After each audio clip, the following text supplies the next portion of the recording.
Our next speakers are clients of ours, and they're true success stories. The work that they do really should be celebrated. So I'll ask them all to join me here on stage, and then I'll tell you a little bit about them so you can see why we're so excited to have them here today. Good to see you, Kory and Mike and Sven. And we'll also be joined by a student that I'll share more information about that we're pretty excited about, Cam Hennessy.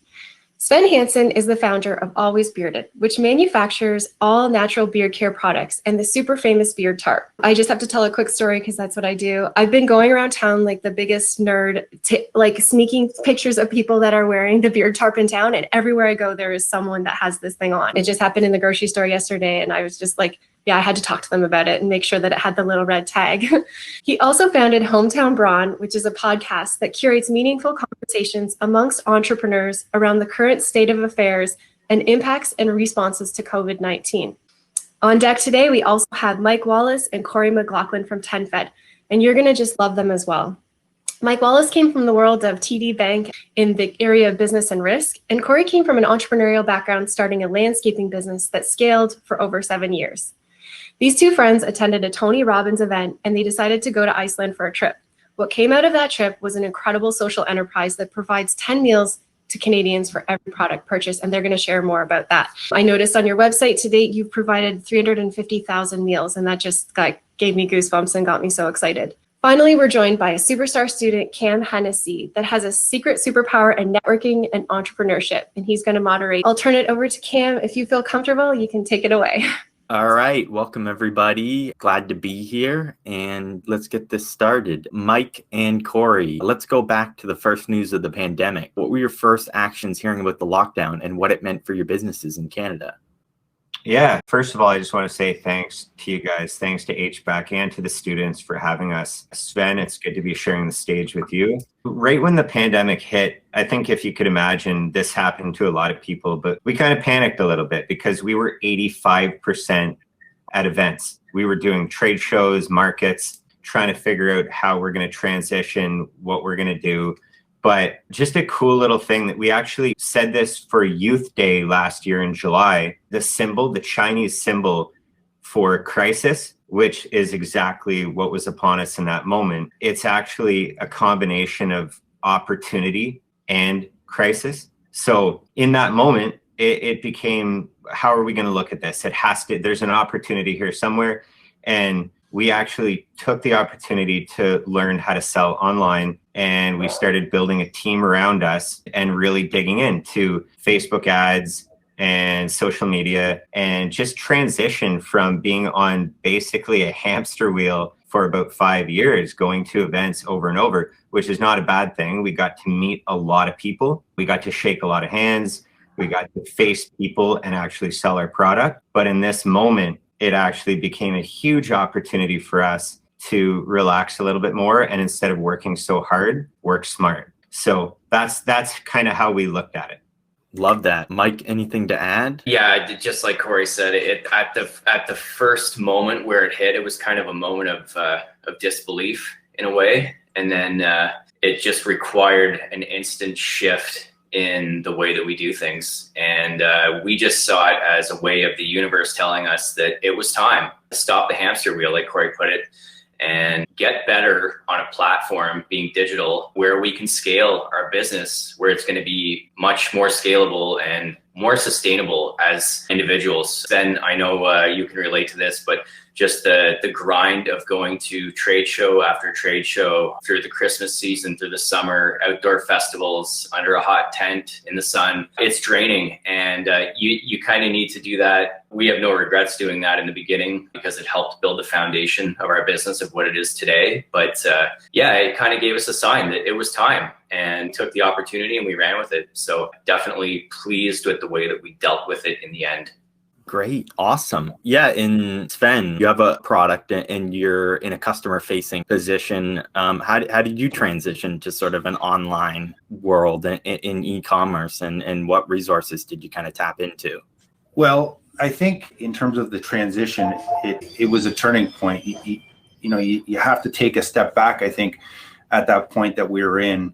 And I don't think anybody knew how long it was going to last, but I think everybody knew that it was definitely expediting what we were seeing with online becoming the way of e-commerce evolving. So, at that point, it's really about taking an inventory of everything you're doing, realizing what's working. And at the time, obviously, Mike and Kory, we did all kinds of trade shows. You guys touched on it, and it was a great way to build your business and get out there and meet people. But when you can't get out there and meet people, you gotta shift into the times, and that was digital. So, for me, I took advantage of some grants with Digital Main Street, and was able to shift my presence online into a business where I could talk to my consumers in a digital way. So I was really big on Amazon. My sales on Amazon were really good, but I chose myself at the time to take all my products off Amazon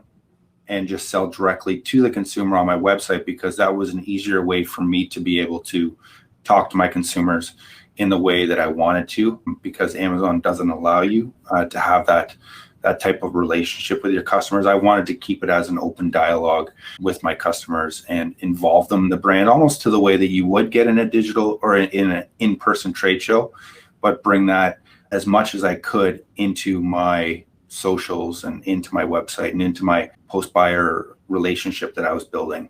And that was what I set out to do. And speaking of following up, you get all this money and you have to transition your business to the online world. What kind of tactics did you play? Did you do email newsletters? Did you make a website? How were you on social media? And I'd love to hear from both of you guys. What kind of distribution marketing channels are you using online? Sure. So for me, like I said, I was on Amazon. I took that back so that I could control how I communicated with my customers.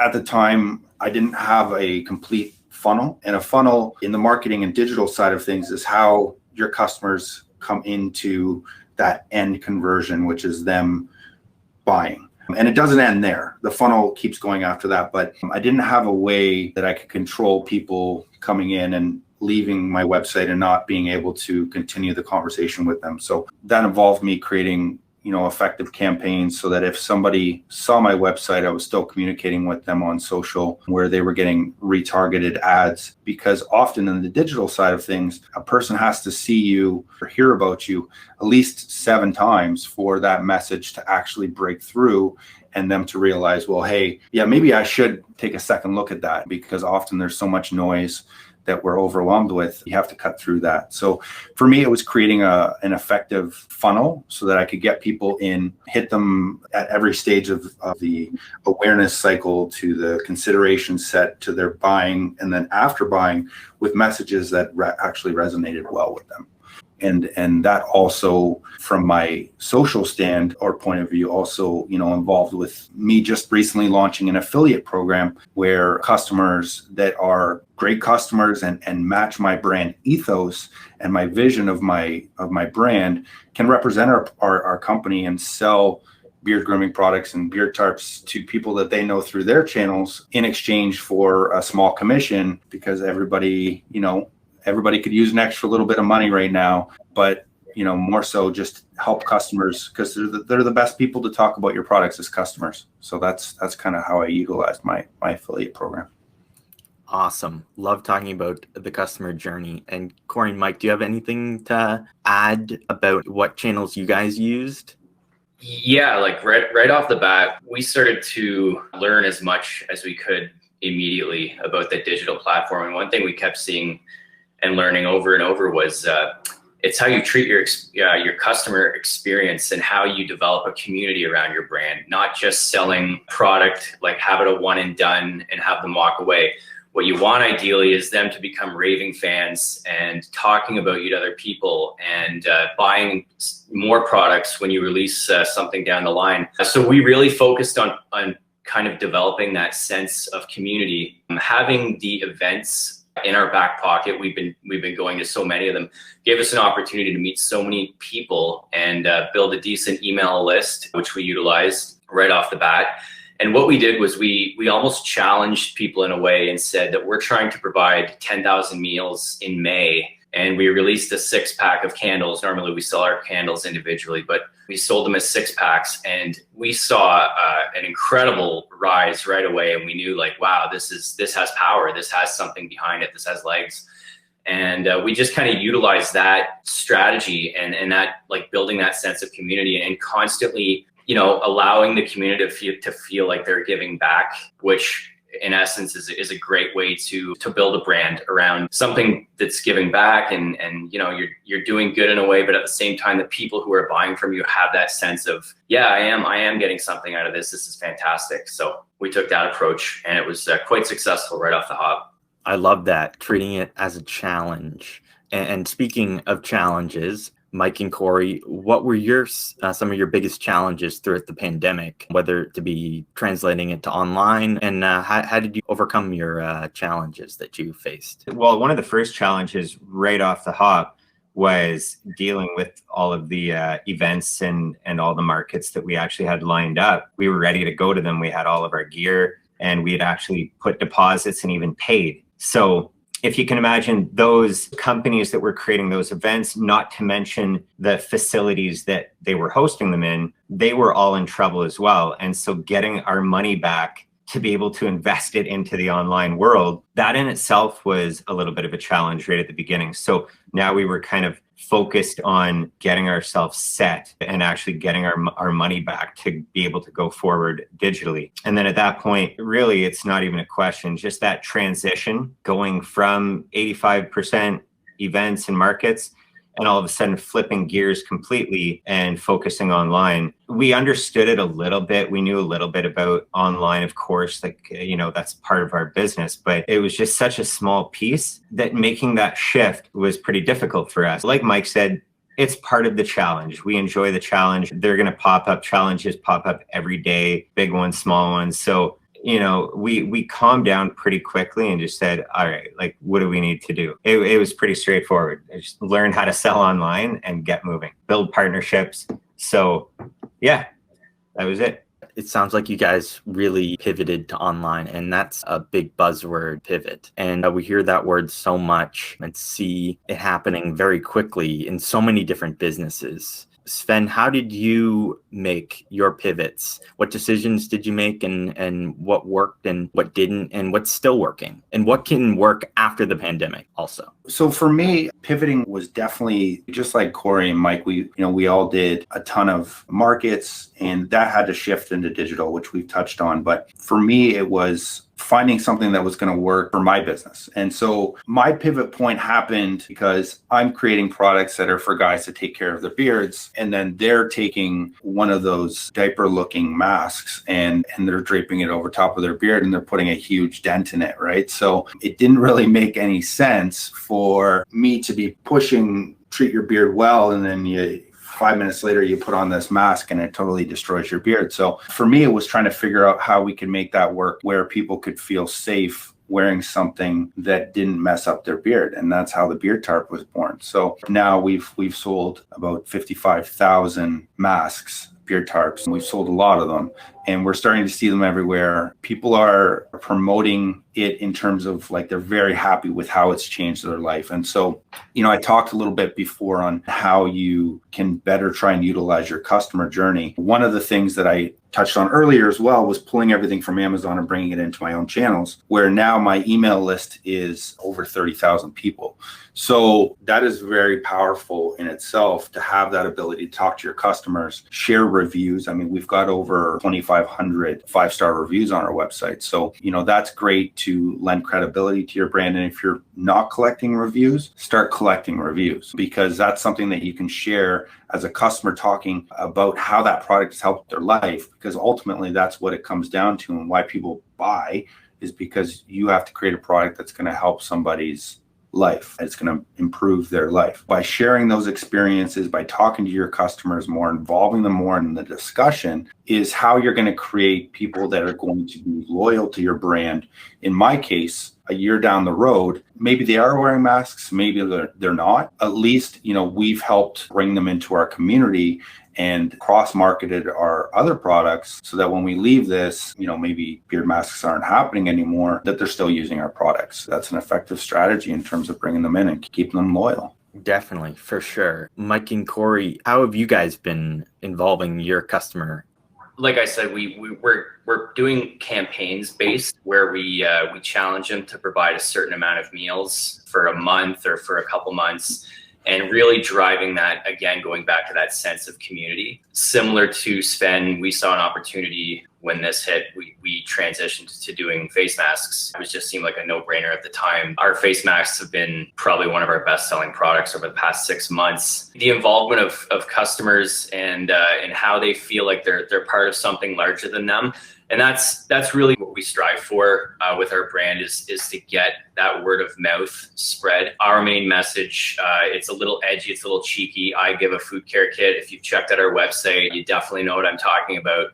Just that alone gets the conversation going, and that starts to spark and spread like wildfire. You can even see it when you wear a hat, you wear a shirt with that on it. You'll have conversations started with you throughout the day. People ask, what's that about? And it gives you an opportunity to kind of explain what it's about, how it provides meals to people in need. And it's just an overall positive speaking point, and it's a great conversation starter. So that's definitely one way that we've done it successfully.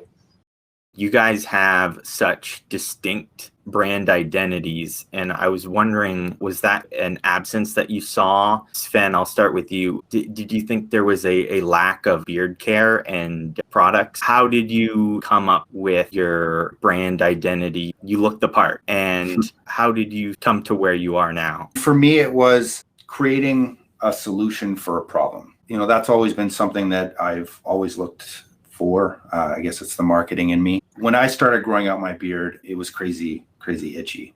It was all messy. It didn't look good. At the time, this was 7 years ago almost, there was a big rise in guys taking care of themselves, but there really wasn't a line that had a product for every type of beard pain. That's what I called it. Some guys had their beard looked all messy. Some beards were itchy. Some of them stank. There was a lot of problems that guys were dealing with, and so it didn't make sense to me to have products from this company and this product from this company and piecing them all together when really I didn't see any lines that had a diverse line of a product for every different type of beard pain and in the same scent, right? You don't want to be mixing and matching scents. You never know what you're going to get. So for me, it was creating a product line at the time in my kitchen, which has, evolved since then, and solving problems that people are dealing with. And that's the same thing with the beard top, right? Solving a lot of problems. Male self-care is still something that is new, and I'm glad that you're paving the way with all these different products for men to take care of their beards. Mike and Kory, do you have a similar brand identity story where you saw something that was missing and you went out to solve the problem? It wasn't so much identifying a problem for us right at the very beginning. It was more just in our hearts, we wanted to do something that would actually help people while creating a business. I think that was just the more core, root purpose. But as we started to build it, we started to realize that the charitable space is not necessarily cool. If you think about getting a t-shirt that helps charity, you usually think about maybe the marathons that they do where you get a t-shirt, you wear it once, and that's usually it. We wanted to create something that was actually cool, that you would actually want to wear out. I think even beyond that, when it came to the I give a food care kit idea design, you just don't really see that in charity. You kind of see this softness with charity, and there is a softness to it. There's something that's kind of from the heart and kind, but that doesn't have to be the way it is. You can also be yourself. You can also say what you want to say. You can be bold, and you can still give back to charity. You can be a whatever you want to call it. You can have this masculinity when guys are coming by at our booth, at events, and they see that design. The amount of times that we've heard, because it's I give a, and they'll walk by and say, hey, I don't give a, and we'll say, yes, you do. And we'll explain what we're up to. And all of a sudden you take that, macho man who's walking by and all of a sudden he's like, okay, yeah, maybe I do care. So we wanted to piece those worlds together, and that's what we did. Love that. Bringing a tough and edgy side to charity. This is awesome. I'm loving these stories. I'm having a huge giggle back here. And Cam, great job already. I just wanted to make sure that we had time to take questions from the chat, and there are some in here. And also, Cam, if you have more questions for these folks, then we can do that as well. But I saw a question in the chat for Sven. For the businesses who need to start a funnel, what is your best piece of advice for that? I mean, that can be done with a good piece of software like MailChimp, which a lot of people are familiar with. MailChimp is, relatively inexpensive. There are higher end solutions that you can get into like Klaviyo that integrate with your entire software system. But even MailChimp has a lot of automations, and that's just ways that you can create segments with your customers. So for instance, if a customer came in and was looking at a beard oil or a beard cream and didn't quite understand what that was about and left confused, if you send that person an article on why beard cream is the best, then that person is going to receive content that's tailored to them. So you can do that with automations where, people are put into a funnel of relative content that they're going to enjoy or they're going to like. Once they start seeing you more and hearing from you as an expert in your field, they're going to trust you, and hopefully that's going to become a conversion. They're going to buy something, and then it's up to you to then also continue that discussion to create content that's going to bring them back as a customer another time, and that's how you start developing that relationship in a funnel. But generally it's pretty wide at the top because you're getting so many people coming in, and those are going to filter down and down and down as people leave the funnel, and then ultimately they convert at the bottom, and that continues. That's awesome. Thank you. And I know you both spoke of developing your lists, and that's just something we're talking about so much at the Entrepreneurship Center, especially with Instagram doing that weird thing where sometimes, your account gets taken over. And so it's just that way to just retain all of your fans and keep sharing information with them.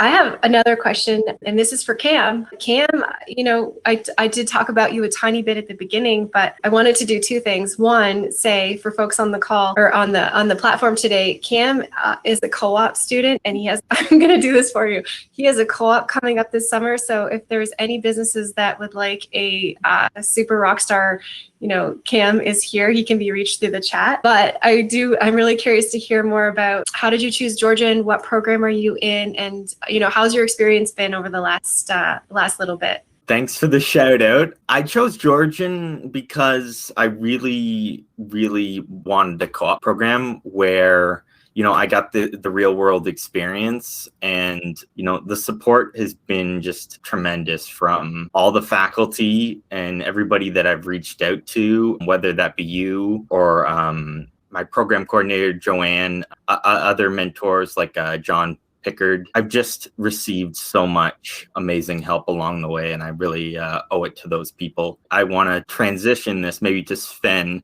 and Kory and Mike. Who are your guys' mentors along the way? I'll start with maybe Kory and Mike. Well, Alex Brown has been a rock star for us. He's part of the HBEC program. Back when the pandemic hit, we got linked up with Alex through Dawn and Sarah, and he was an instant fit. He's so down to earth. He's built brands, and he's built them online before, but he is truly a very genuine human being. He's so helpful. He's just really interested in helping you grow, whoever he's working with, and that's been such a positive experience for us. So I can definitely say that Alex has been a huge mentor to us over the past year, and will continue to be as we work forward and continue to build a brand online. And Sven, any mentors that you want to shout out?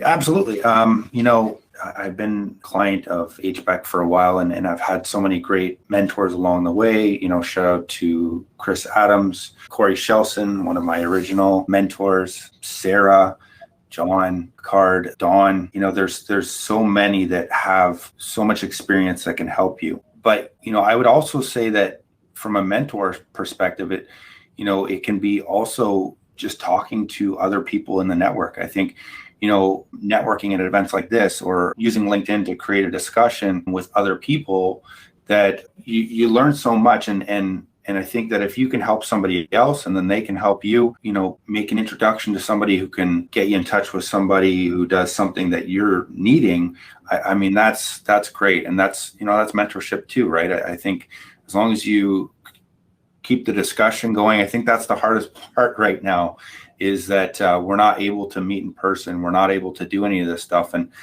sometimes it can feel like isolation is kicking in, especially as entrepreneurs. We're no stranger to isolation, but this is a different level. So I would say, reach out to people on LinkedIn and keep talking to people and networking, and, people will make introductions and help you. That is amazing. All four of you, thank you so much. Your stories are truly an inspiration. Cam, thank you so much for being our facilitator and moderator today. Great job.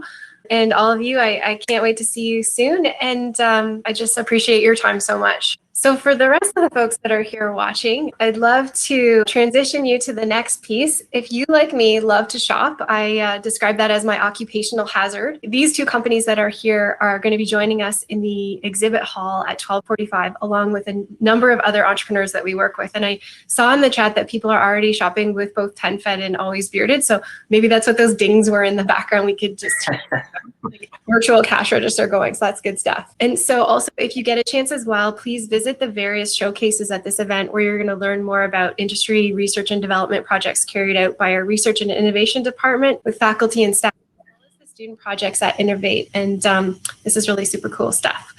So everybody here, we'll be right back with an amazing workshop. This one is always fun. It's an out-of-the-box challenge brought to you by the Peter B. Moore Changemaker Space. And we will see you all soon.